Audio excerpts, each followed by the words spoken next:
Yon, magandang buhay. I'm back. Again, it's Mang Bless.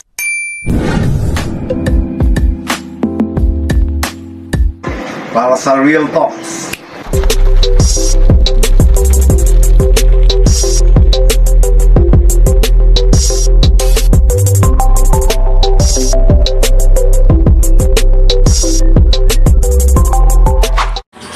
Okay, it's another Real Talk with Mang Bless. Rainy day natin. Word ay halaga. So kung gaano po ba kahalaga ang mga ibon natin sa atin. Kasi pare-parehas po lahat ng binubuhos natin dyan. Yung oras natin, yung pagod, at yung ating pera. Yun po talaga ang pinakaano dyan.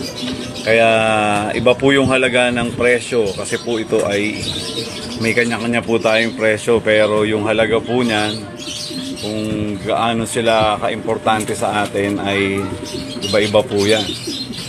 Kagaya po nito, kahalaga ng presyo na marami po nagsasabi ba't parang ang dami kong ibon, pero konti lang po yan. Kung titignan nyo po yan, 12 lang yan. Ito ay 12 lang din at ito ay 14 mga hens, no? Kasi marami pong nakatambak sa akin dito na nasa aking pag-iingat, at ganoon na lang din po ang pag-iingat ko dahil talagang mahalaga po ang presyo nila. Mga kaibigan natin galing nasa Singapore pa, sa New Zealand, nasa Amerika, yan, at nasa barko. Ako po muna yung kanilang pinaglagakan. Siyempre ganun na lang din ang aking pag-iingat dahil yari ako pag may na disgrasya rito. Pero mararamdaman nila rin yan na siyempre ang maintenance. Joke lang. So balik po tayo sa purpose ng halaga, no? Kasi ganyan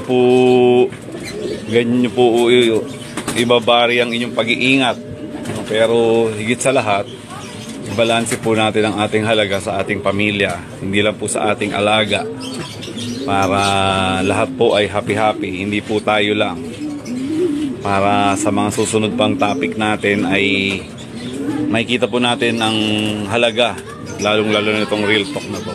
At dahil dyan, peace. Thank you.